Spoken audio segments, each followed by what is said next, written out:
Bienvenue au cours de rattrapage. Dans cette vidéo pour les secondes, on va parler donc de mouvement et plus particulièrement de la description d'un mouvement. Dans la description d'un mouvement, on va détailler ça en 4 parties, le référentiel et le système, ça c'est la première partie. Ensuite, on parlera de la trajectoire, puis de la vitesse et on finira sur la relativité du mouvement.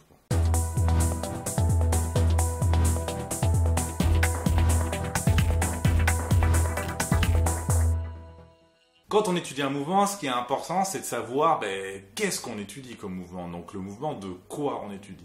Le mouvement de quoi on étudie, c'est ce quoi, c'est le système. Le système, c'est l'objet dont on va étudier le mouvement. En physique, cherchez pas, en fait, tout est objet. Vous et moi, nous sommes des objets physiques, tout simplement. On ne considère pas que c'est vivant et que donc du coup c'est différent parce que c'est vivant. Et donc notre objet va se déplacer, va avoir un mouvement, mais par rapport à quelque chose. Et en fait, le système, on ne va pas étudier un système en entier au lycée et jusqu'à la terminale, et même la terminale incluse. On va résumer les systèmes en un point. Ça sera le mouvement d'un point du système, en général le centre de gravité. Parce que si je suis par exemple dans un bus assis, on peut considérer que par rapport au bus, je ne bouge pas, tandis que par rapport à la route ou par rapport au bord de la route, je suis en mouvement. C'est très différent. Donc du coup, la chose par rapport à laquelle on va étudier le mouvement, c'est ce qu'on appelle le référentiel. Et le référentiel, en fait, il est constitué de deux choses, deux repères. Il y a un premier repère qui est le repère temporel, c'est-à-dire que si on veut que l'objet soit en mouvement, il faut qu'il y ait un temps qui coule, un temps qui découle. Et de l'autre côté, il faut aussi qu'on ait un repère spatial pour pouvoir situer l'objet dans l'espace ou dans le plan, dans la plupart des mouvements qu'on va étudier. Et des référentiels, il y en a de plusieurs types. Il y a 3 grands types. Le référentiel géocentrique, tout ce qui est par rapport à la Terre, tout ce qui se passe autour de la Terre. Le référentiel héliocentrique, tout ce qui se passe autour du Soleil. Et le référentiel terrestre, ça va être n'importe quel objet de référence qu'on va situer sur la Terre. Donc nous, on va principalement faire des choses sur un référentiel terrestre. Si mon repère spatial est trop petit par rapport au déplacement, c'est pas utile. Il faut un repère spatial qui soit logiquement plus grand que le déplacement. Et de l'autre côté, le repère temporel aussi doit être bien choisi parce que certains mouvements sont très lents et si on prend un repère temporel qui est à la seconde près, on ne va pas voir de mouvement. Tandis que si on prend un repère temporel qui est à l'année ou aux milliers d'années, pardon pour les plaques tectoniques, là on va avoir un mouvement. La trajectoire, c'est en fait la trace de l'objet ou la trace du système, puisque maintenant on va parler en physique, donc c'est la trace du système dans l'espace. Cette trace-là, c'est ce qu'on appelle la trajectoire. Alors on a 3 types de trajectoires que vous avez déjà vu au collège. On a la trajectoire circulaire qui correspond à un arc de cercle, la trajectoire rectiligne qui correspond à une ligne droite et la trajectoire qui n'est ni l'un ni l'autre, qui est donc quelconque, c'est ce qu'on appelle une trajectoire curviligne. Ça vient de curve pour incurver, la courbe. Ça c'était des rappels de collège, maintenant la suite est un peu plus compliquée. Alors pour modéliser le déplacement, pour représenter ce déplacement-là, on va introduire des vecteurs. Et le vecteur le plus important, c'est le vecteur mn', c'est-à-dire le vecteur entre une position et la position suivante. Ce vecteur-là, on va le tracer assez facilement puisqu'il s'agit juste de relier les deux points m et m' et tracer le vecteur mm' entre les deux. Ça peut aussi être noté vecteur m1, m2, m2, m3, m4, m5, etc. Ça dépend bien sûr de où on est, de comment on a placé nos lettres. Alors ce vecteur-là, mm', il va avoir donc les 3 caractéristiques d'un vecteur classique, c'est-à-dire que sa direction, ça va être à droite mm', son sens de m vers mm', et sa valeur, ça va être la longueur, la distance entre les deux points.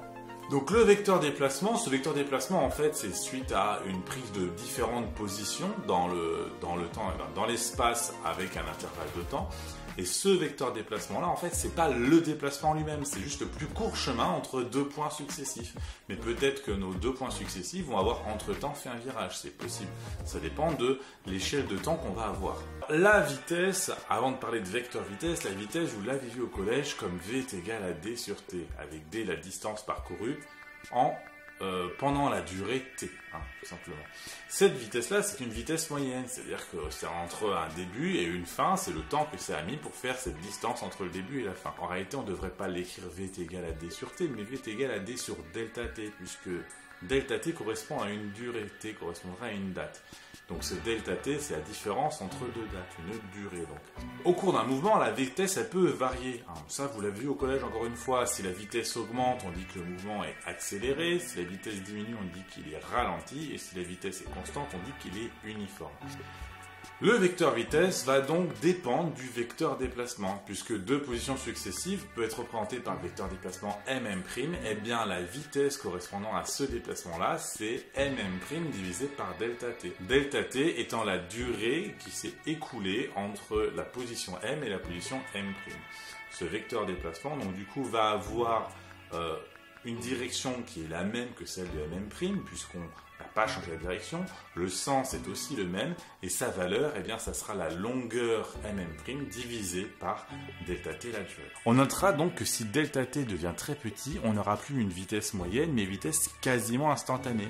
Plus delta t est petit, plus les positions sont rapprochées dans le temps, et plus on s'approchera de la vitesse instantanée de notre système. L'évolution du vecteur vitesse va nous donner la nature du mouvement. Alors l'évolution du vecteur vitesse, elle peut être de différentes manières, mais il y a deux manières qui sont faciles à retenir. C'est que si notre vecteur vitesse a une direction qui est toujours la même, eh bien on aura un mouvement qui sera rectiligne. Et si notre vecteur vitesse a une vitesse qui est constante, alors on aura un mouvement qui est uniforme. On dit que le mouvement est relatif donc parce qu'il dépend du référentiel. C'est ça la relativité du mouvement. Ce référentiel, il peut être donc de différentes manières, tout comme si on prend l'exemple du bus que je disais au début, eh bien par rapport au bus, même si le bus est en mouvement, par rapport au bus je suis immobile, par rapport à la rue je suis en train d'avancer. Ça c'est de la relativité du mouvement. Et vous avez la même sensation si vous êtes dans un train ou dans un bus au démarrage à se demander est-ce que c'est moi qui avance ou est-ce que c'est l'autre à côté qui recule. Eh bien ça c'est la relativité du mouvement. Et la relativité du mouvement va faire que tout ce qu'on va utiliser pour décrire un mouvement dépendra uniquement du référentiel d'étude.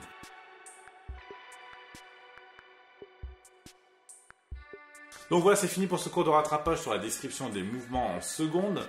Je vous laisse vous abonner, aller sur la playlist des secondes, c'est vous qui voyez, je suis en train de la remplir au fur et à mesure, mais peut-être que quand vous verrez la vidéo, elle sera déjà pleine. Je vous laisse avec une citation de Victor Hugo, oui, Victor Hugo, le poète. La science cherche le mouvement perpétuel, elle l'a trouvé, c'est elle-même.